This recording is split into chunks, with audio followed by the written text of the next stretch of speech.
women continue to face higher barriers in terms of employment access, and in general, in terms of work employment quality and quantity, women still continue to face higher barriers to get better access to jobs, but also better access to training.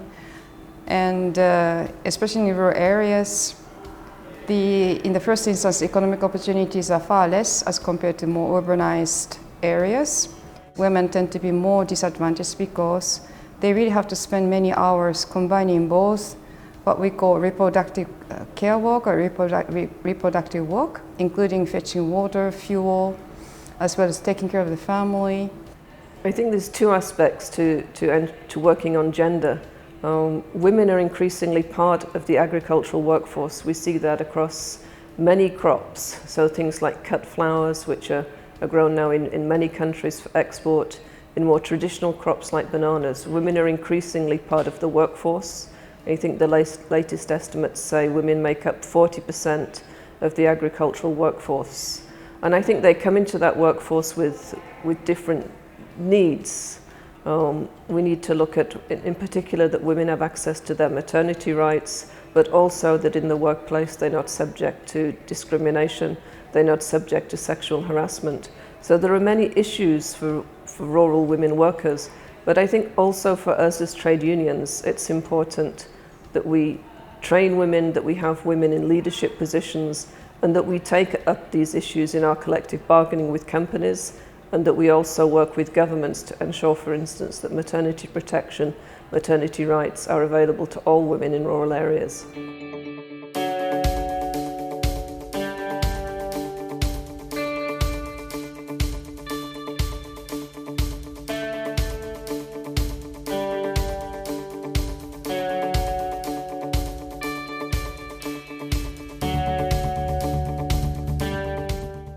The importance of addressing gender issues in rural context is that basically rural area in general tends to be much poorer as compared to urban areas I think in all situations. And in that context, women also even are facing higher poverty, most likely higher informality, and also higher decent work deficits as compared to men in rural contexts. Agriculture is the industry where the largest single group of workers are women.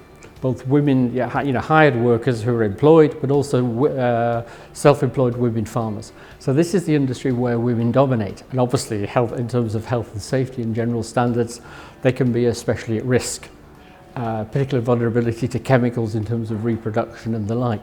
So there are many, and the whole business of sexual harassment and the like in these industries.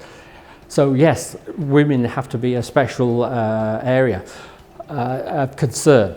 So in this context, it is very important to make sure when you design a policy and programs, you really have to gender analyze and do the gender dimension, gender dimensions of the context, socioeconomic, but also political context, where your policy, program, or projects are targeted. When you undertake research, you have to make sure that gender dimensions are taken into account in the research questions or even the research undertaking. We need to give guidance to make sure that the gender equality but non-discrimination issues are fully integrated. The statistic on informal workers being women are very high. In some of the countries they are much higher than for men. So it means that formalization might have a young face or a young woman face, which is something also that is very important to highlight when addressing or developing policies for the formalization of the informal economy, to highlight also that there are some groups, rural workers, women, young people, who need specific approaches.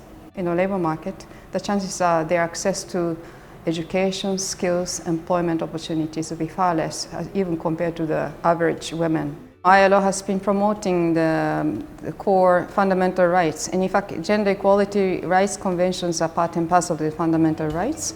There are two key conventions. One is on Convention 111 and about discrimination in employment occupation. Another one is Convention 100. It has to do with prohibiting discrimination on the account of the fact that the worker is a woman. In other words, it promotes the principle of paying equal wage for the work of equal value, regardless of who that might be undertaking that work. It could be, combination of minority women, or it could be minority men, but this convention particularly really targets prohibits discrimination on account of women being paid less wages just because she's a woman.